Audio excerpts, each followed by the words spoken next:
Good morning. I'm really pleased to be here. Thank you, Mark. So cool to see this great event going on in Vancouver that I kind of knew about in the back of my head, but had never been to. So wonderful to be here today.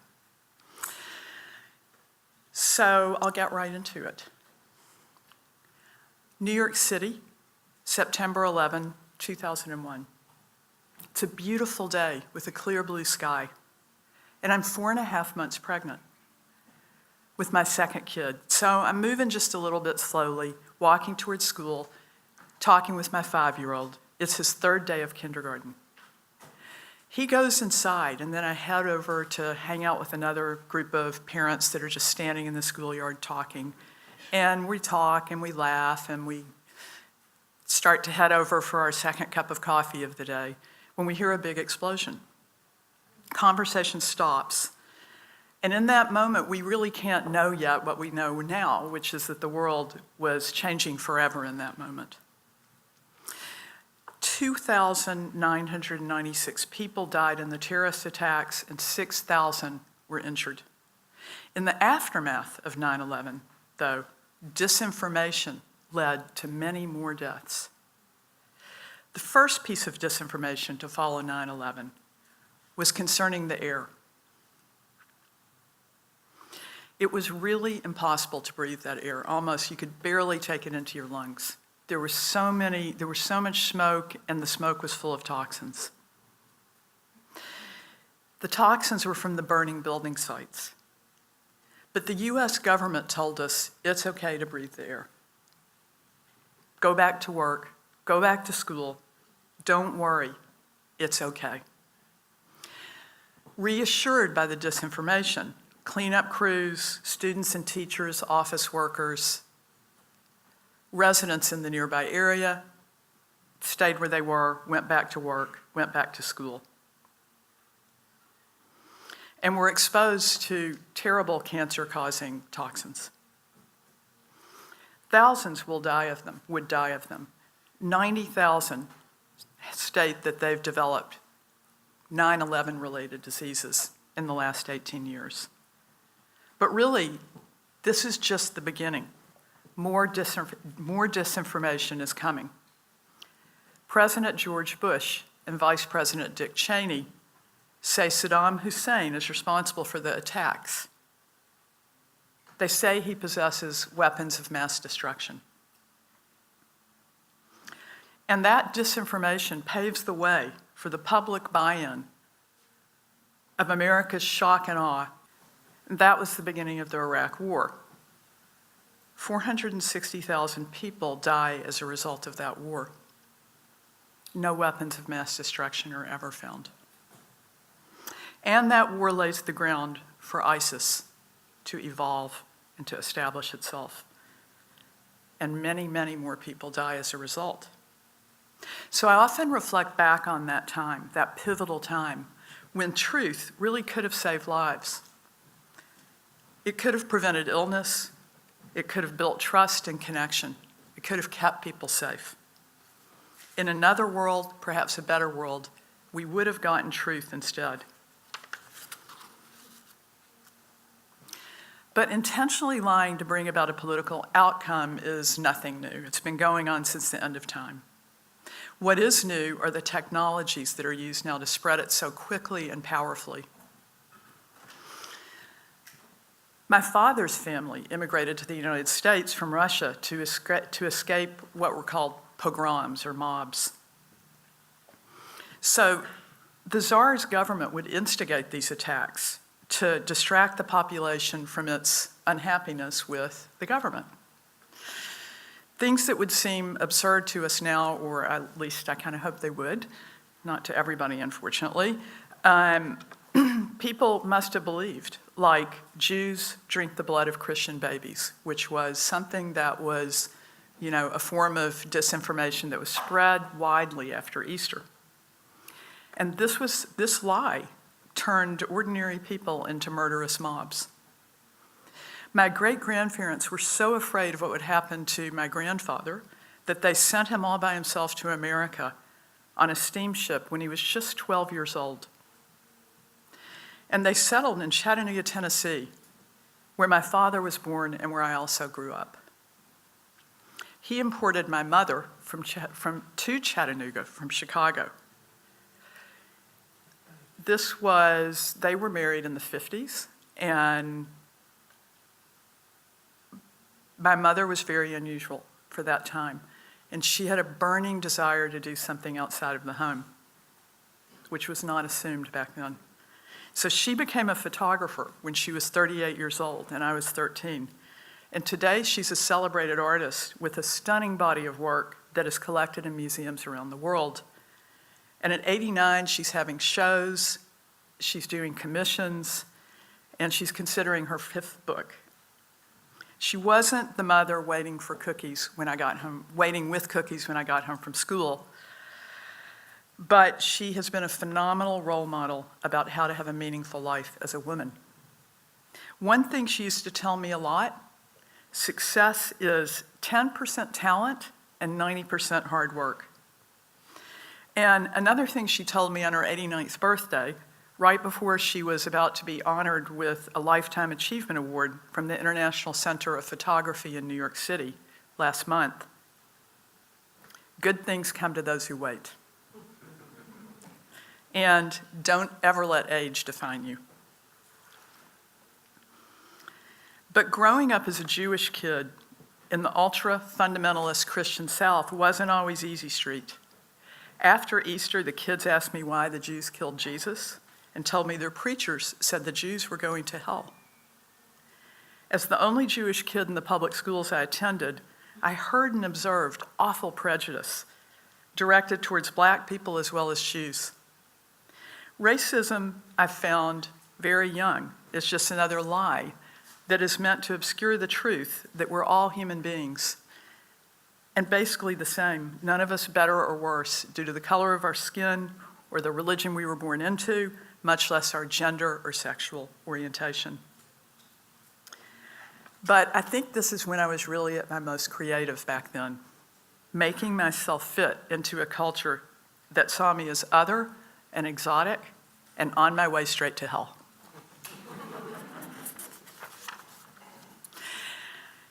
At 16, I got an internship with a newspaper and loved it. Over the years, being a journalist has allowed me to meet some amazing people, go to some incredible places. I was lucky to get my first job at an enterprising newspaper in Nashville as an investigative journalist. And I was lucky to have a job where they gave reporters months, even weeks, to pursue investigative stories. Along with another reporter, I spent months going door to door in the housing projects. We were looking to see what kind of insurance policies people had. We suspected they were being exploited. And what we found was that the country's biggest brands were preying on the country's poorest people. This was a form of predatory corporate disinformation. Policies with very fine print, so buried no one would ever read it, made it so these policies would never pay. This investigative series led to U.S. Senate hearings and legislative change, and this insurance was outlawed. So I learned really early in my career about the power of investigative journalism to change people's lives for the better. Working as a journalist offers an amazing doorway to a very deep relationship with the human experience. It's no wonder that young people still are striving to become journalists despite all the ongoing disruptions to the industry. Given the thousands of cuts to jobs across the industry over the last couple of decades, sometimes it surprises me anyone still wants to be a journalist, and they often have to be very creative to make it work, but they do. But you know, I think every day involves many acts of creativity. We're creating our lives moment by moment, consciously or unconsciously, because we have to. We live in a time where that's not only possible, but it's necessary. It's very different from how our lives were organized a couple of hundred years ago, when you were born into an identity and a reality, and you really couldn't change that. So I really believe that a great deal of my creative energy just goes into figuring out who I really am And a lot more goes into trying to be happy with that. One day, after my first marriage broke up, and I moved with my then young sons to Vancouver, I acted an idea that I'd been dreaming of for some time. That was creating my own publication for the kind of writing and reporting that I value the most. So that began the Vancouver Observer. It was a small step on what turned into a 13-year journey, the destination of which was totally unknown and unknowable when I first began. And in 2015, I took another big risk, and that was to start the National Observer. While many people told me you can't base a national media company out of Vancouver, it's gotta be in Toronto. Maybe because I was an outsider, I just didn't get it. And I had no idea that I was laying the groundwork for what would eventually offer me a way to do my part in preserving the truth and journalism and fighting disinformation. And it turns out all those people who told me it would be impossible were actually right. It is impossible. And yet, here we are, doing the impossible every day. Sometimes I can't believe that we're still here, and it seems like a miracle to me, and a lot of what is happening just really seems surreal. But after the lovely guy I was dating at the time bought me the URL to National Observer as a gift, and you can see why I married that guy. I founded National Observer just in time for the 2015 federal election campaign. And at the time, we were one of the only national progressive news organizations in Canada. And Canadians seemed appreciative if the size of our audience was any measure. Hundreds of thousands of people were reading our stories within the first month. Now, there are a few people I want to mention now because they are a National Observer, and I just want to say their names here to all of you. You may know some of their names, some of you. Mike D'Souza, can you raise your hands?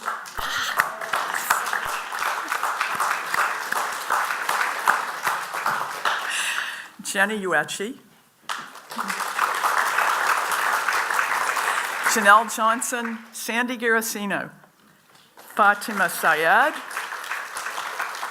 Emily Gilpin, Carl Meyer, Alistair Sharp, Carolyn Orr, and our latest intern, Stephanie Wood. Stephanie, back here somewhere.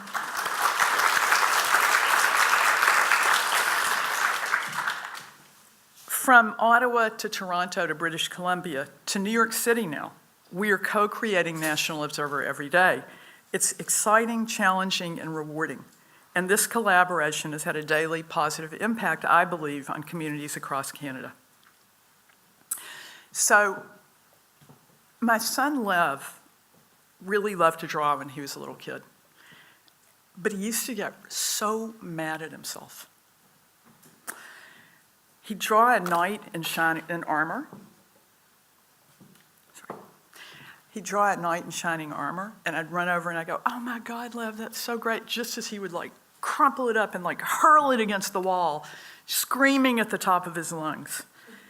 And this happened over and over with things that he tried to make. He was so frustrated with his imperfections. He'd do stuff like he'd make these great little videos called Sad Dog, or Mom Almost Got Hit by a Car. And we'd laugh and laugh and laugh at them, him and his brother and me, and then he'd run back in his room and delete them. And I learned a lot from watching Lev about impossibly high standards. At 4, he was a perfectionist. Now he's 17, and I'm happy to tell you that he's matured.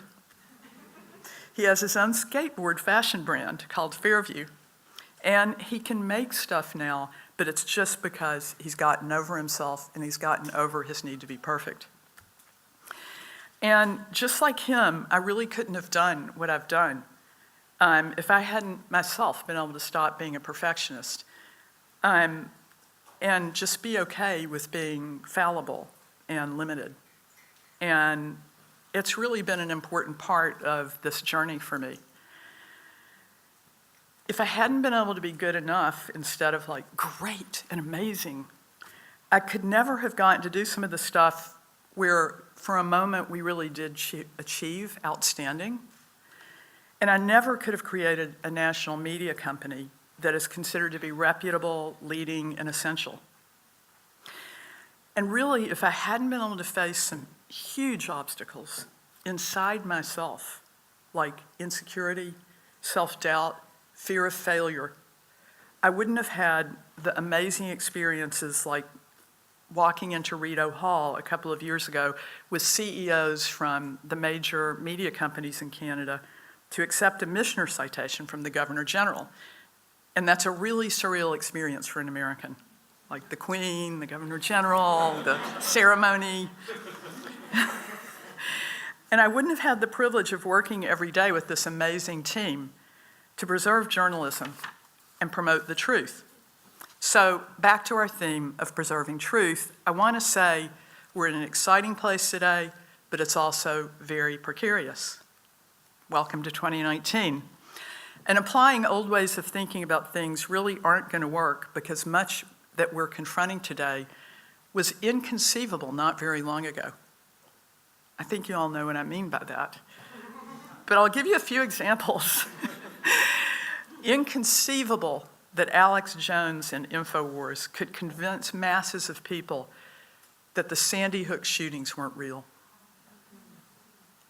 Inconceivable that white supremacists have a global network that spews vile propaganda online and incites young men in different parts of the world to mass murder.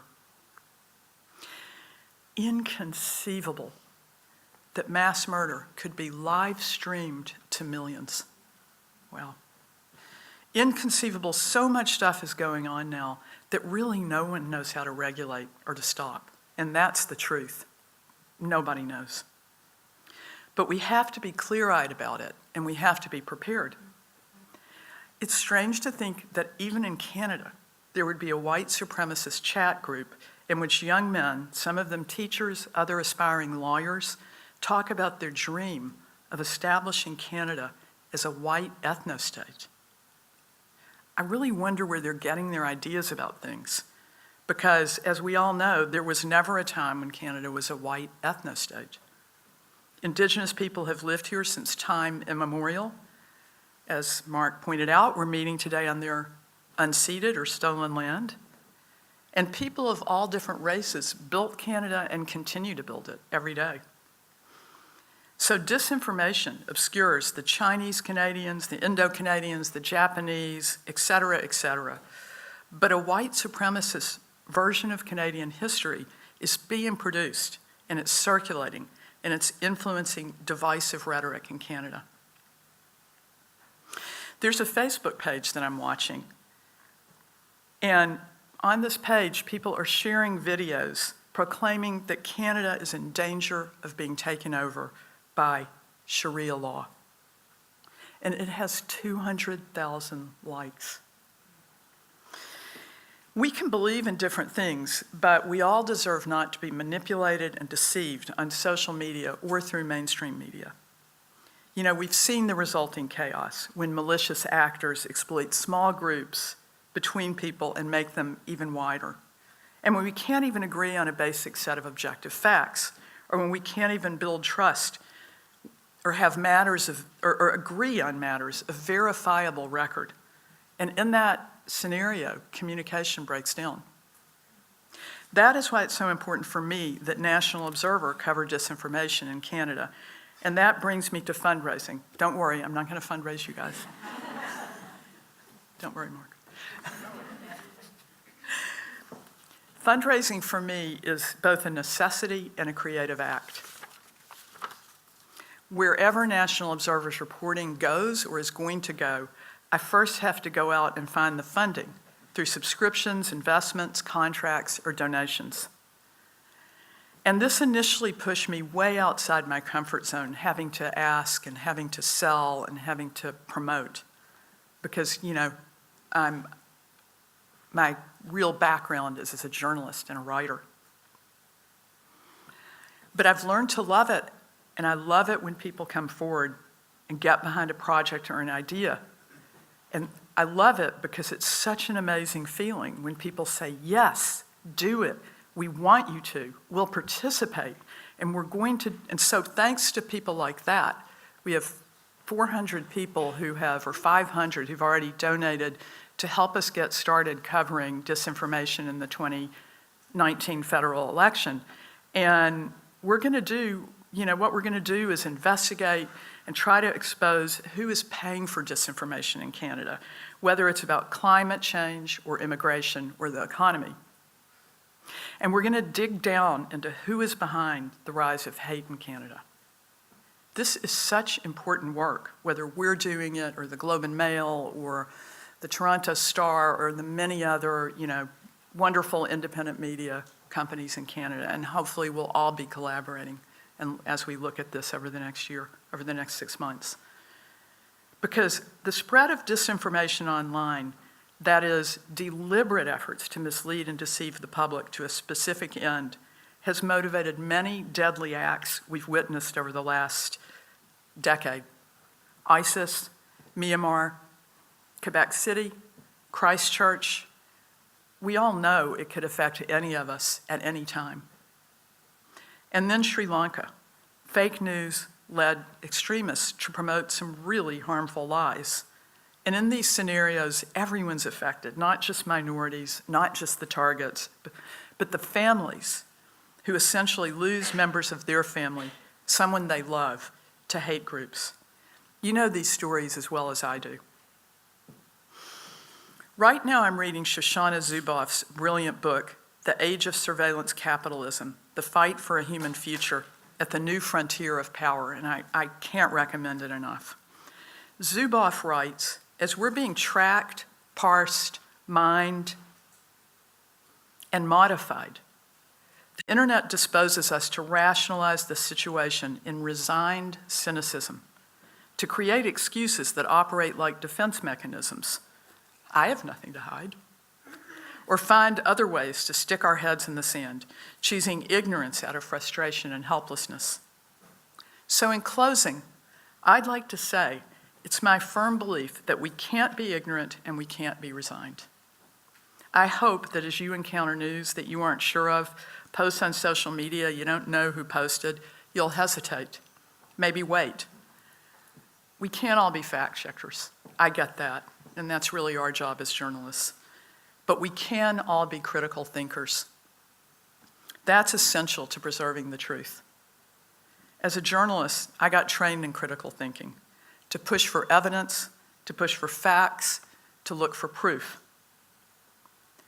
So 18 years ago, in the aftermath of 9/11, I was pretty sure they were lying. I was pretty sure they were lying about the air because it was almost impossible to inhale into your lungs. And I was pretty sure they were lying about Saddam Hussein being responsible for 9/11. The attackers were Saudis. And I was pretty sure also they were lying because they lied about everything else, about the weapons of mass destruction. I knew I could no longer trust the government of the United States to keep my children safe or to keep the world safe. But I was still idealistic enough to believe that there could be a better way, a better place. And that's why I came to Canada. And it's really good to be here. And I still believe that truth will prevail and that truth can light the way. Thank you.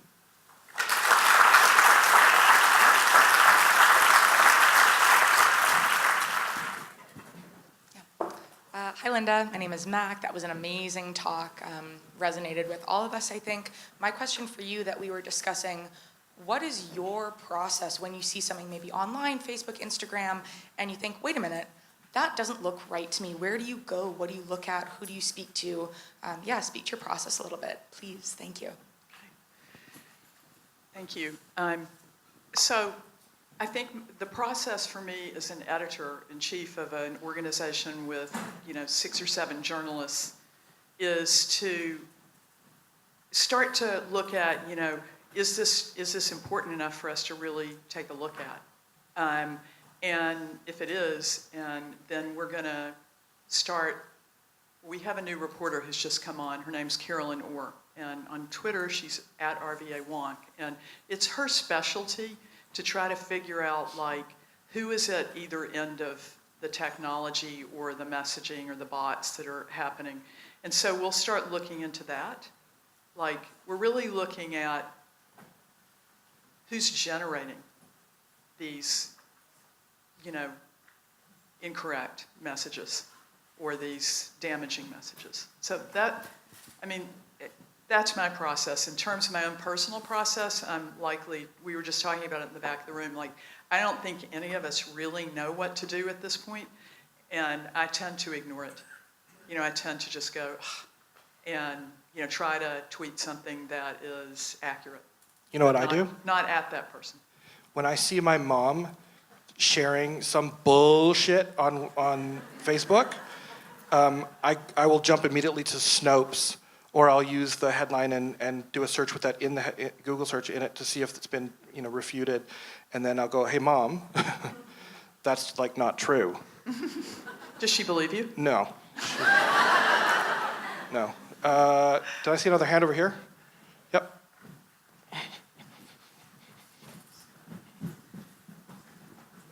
Hello, my name is JP. Comment you made around being idealistic and coming to Canada. I want to know that since the time you've been here, whether that idealism on Canada and that the truth and mistruths is actually contained within borders, or whether it's just the amount of degrees and it is borderless, and that maybe your idealism has shifted since you've been here. That this is not a place of not giving mistruths. Right.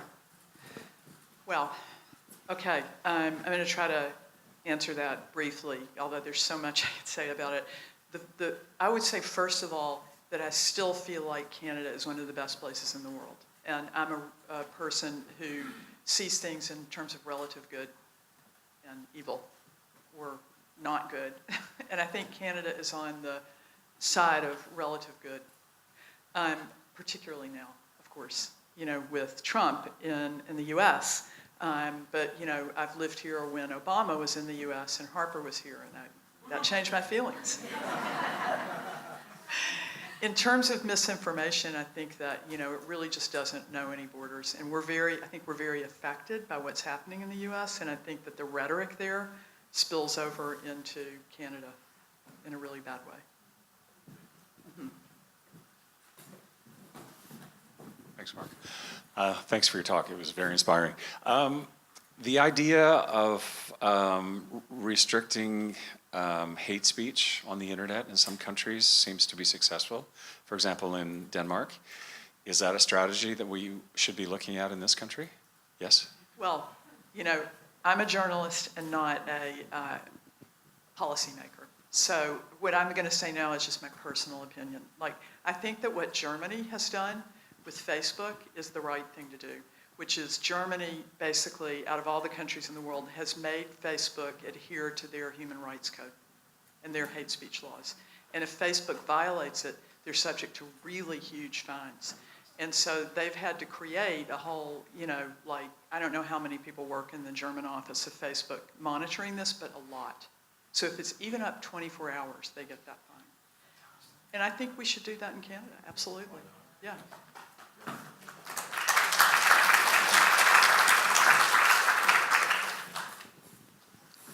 You people, front of the room, back of the room. So I guess the question that pops to mind is, how do we make that happen? Oh, my name's Catherine, and I'm a newbie, but this was a fabulous way to start my long-time involvement with this group. So how can we make this change? And one suggestion that I have is, I'm probably a lot older than most people in here, and I'm trying to teach my 6 grandchildren to be critical thinkers. Well, the first question, thank you for that, is, it's the same old thing. We have to get involved. We have to, be engaged politically, and we have to write our, really simple shit. Write your MLA, write your MP. We have to take the time to do these things because What it looks like to me is in Canada, they've been very slow to regulate. And, I don't know whether, again, I'm not a policymaker, but I do know that when the public comes forward and demands things, that's what makes politicians change things.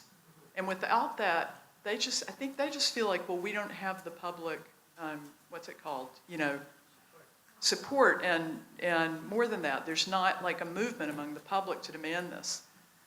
So I think we do have the power.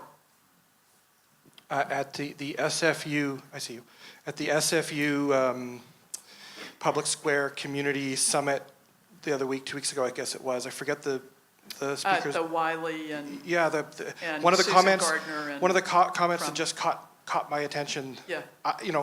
I'm of the age where we went from paying good money for media, like you paid for good newspapers. Yeah. Then we got spoiled and we got used to everything being free. Yeah. And the comment was, what's one thing you think we should do right now, take action? And he said, pay for media. Don't use the free shit. Tell it, Mark. And yes, we're without real media, we really are lost. Thank you for your talk. One question we had in our group is, how do you approach having the conversation if somebody clearly has an opposing viewpoint to your publication? Like you're self-professed a progressive publication. If you want to meet with somebody that's 200,000 person like page, where do you even begin to have that conversation, make that person feel like they're going to be heard? That is a great question.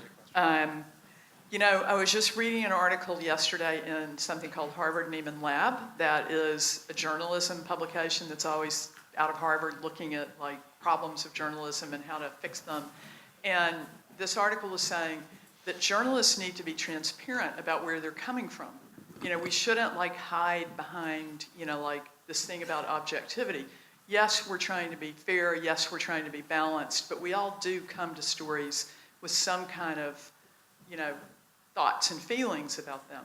So, what happens? So can somebody say, like me, go talk to somebody, say, who's in the Ku Klux Klan? Probably not.